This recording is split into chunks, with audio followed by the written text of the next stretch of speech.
Hi everyone, Petrik here. So in today's video, I'll be talking about all the books that I want to read next month, in the month of February.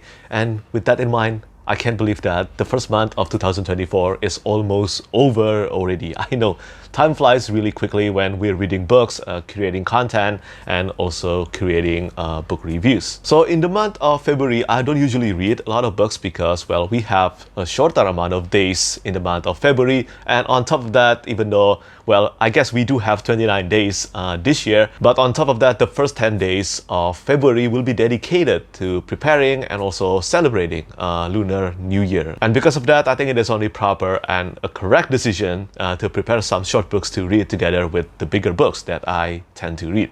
And before I talk about all the books that I want to read next month, today's video is again sponsored by Skillshare. Skillshare is the largest online learning community for creatives with thousands of classes on a variety of topics led by industry professionals covering illustrations, graphic design, photography, animation, cover art, productivity, social media, and many more.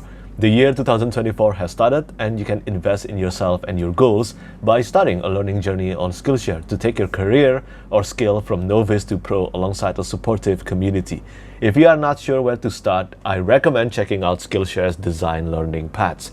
Today, I want to recommend a learning path I took: grow your first YouTube channel. My YouTube channel is more than 3 years old now, and just like editing, I still feel there is no shortage of skills to learn to become a better content creator. This learning path is designed to provide you with handpicked classes for creating your own thriving YouTube channel. Initial setup, finding your ideal audience, and creating high-quality, clickable content. Plus, learn how to speak confidently on camera, something I still need to learn about, and the secrets of staying organized with your content plans. I often get asked which lessons to take about becoming a booktuber, and this learning path is a great solution that covers the necessary steps. The first 500 people to use the link in the description will get a 1-month free trial of Skillshare. Thank you so much to Skillshare for sponsoring today's video. Now let's go back to talking about the books that I want to read next month. The first one is to finish reading Winter's Heart by Robert Jordan. This is the 9th book in the series, and yeah, I've been reading this for a month. But I am finally nearly done with the Winter's Heart. This is book 9, as I said, and you know what? The slog is really evident in this book, especially in the first 40%. It was a massive struggle for me to get through the first 40% of the book. And I think I will just talk about this in more details after I finish reading the book. I don't know whether that will happen within this month or maybe early next month, in the month of February. So yeah, I think I will finish that first. And after that, as I said, I want to read some shorter books. And well, I'm going to read something that I haven't read yet. This is Coraline by Neil Gaiman. Yeah, I am a fan of the movie, the animation adaptation of Coraline, and I love that. I think it was scary, the mood is so palpable, and I really love the direction being given to that animation.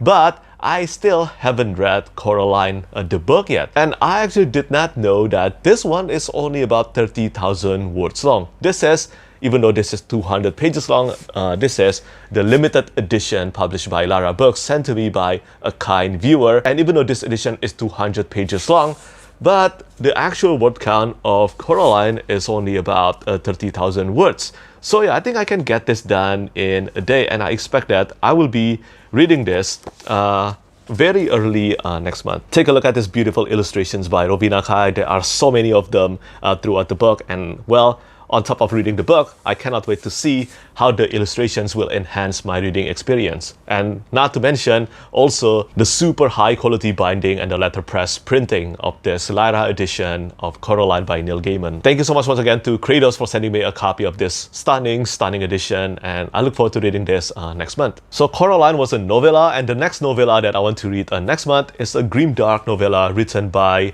Michael R. Fletcher and also Anna Smith-Spark. I haven't finished reading anything by Anna Smith-Spark yet, but I have read plenty of books by Michael Fletcher, and I hope that this one, In the Shadows of Their Dying, I think this is a standalone novella. Yeah, I hope this one, the first collaboration by Michael Fletcher and also Anna Smith-Spark, will be an amazing one. The cover art is done by Carlos Diaz, and I think it looks beautiful.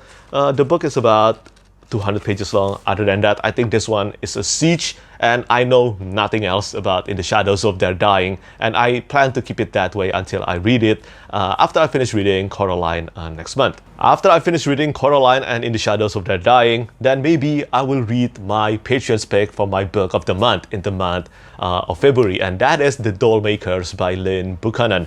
So this is a debut novel by Lynn Buchanan, and this one is not out yet. The book will be out in the month of August, August 2024, and I have the blessing to receive the advanced reading copy of the book this early. And well, this cover art, the double-sided cover art, both of them by Ashley Mackenzie, look absolutely gorgeous, and plus the premise actually sounds really interesting for me. It has been supposedly recommended to those who love Studio Ghibli movies, and also part cozy fantasy, part horror. And considering that Lynn Buchanan was one of Brandon Sanderson's students, I think there will be a heart magic system in this one. I think the book actually takes place in a world where monsters roam the world, and then the doll makers have to create dolls to fight them, probably sentient dolls to fight against these monsters. And yeah, I look forward to reading this next month. Moving on, after that, I think it is the right time for me to start one of my priority series that I want to start and finish this year. And it is the Threadlight trilogy by Zach Argyle. Yeah, this is the Omnibus Deluxe Edition, and it is absolutely gorgeous. I will talk about this more in my book haul video, but yeah, it is super stunning, and I think Zach Argyle did an absolutely incredible job in producing this special edition. But yeah, I plan to start reading this series. This series, I think, has been recommended to those who love Mistborn and also Lightbringer. Mistborn by Brandon Sanderson and Lightbringer by Bren Wicks. Some have even mentioned that this is pretty much Sanderson light. I won't be finishing the entire trilogy within the month of February, but I definitely will start reading the first book, Voice of War, next month. And hey, take a look at this. This is the front and paper by Randy Vargas. Isn't it so gorgeous? Randy Vargas is just an amazing artist, and well, there are many more content, many more extra features inside this Threadlight Trilogy Deluxe Edition. And of course, until I manage to catch up with this series completely, there won't be a month where I don't read a book in the Sun Eater series by Christopher Rocchio. This one is The Ashes of Men. This is the fifth novel in the series, but originally Kingdoms of Death, the fourth book in the series, was supposed to be one book with Ashes of Men. Both of them were supposed to be combined into one 400,000 words long book. But honestly, I did not feel like Kingdoms of Death ended on a cliffhanger or anything like that. It ended very satisfyingly, and I have a feeling that Ashes of Men will deal with all the repercussion that happened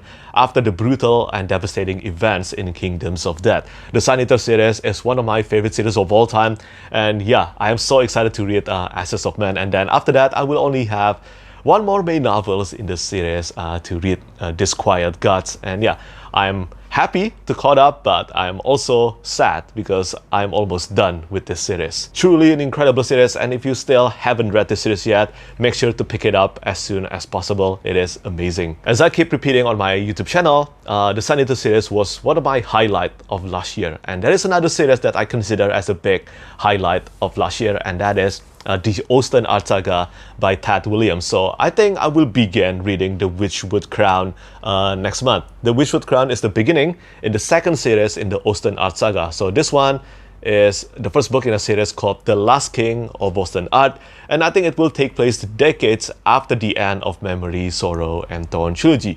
It still features, as far as I know, some of the main characters from Memory, Sorrow, and Thorn trilogy. I already miss reading Tad Williams' writing style, and I hope this one will be as good as the Dragonbone Chair or maybe Two Green Angel Tower. Because in Memory, Sorrow, and Thorn trilogy, if you have watched my 5 stars prediction video, you will know that I consider the Dragonbone Chair to be the best overall in the Memory, Sorrow, and Thorn trilogy. And maybe the Witchwood Crown, the first book in The Last King of Austen Art, will follow the same notion, with it being the first book and then becoming the best in the series. Hopefully not though. Hopefully this is the series that keeps getting better and better with each book, especially with The Navigator's Children, the final book in The Last King of Austen Art, coming this year. And finally, if I still have some time to read in the month of February, then I want to read The Tropic of Serpents by Mary Brennan.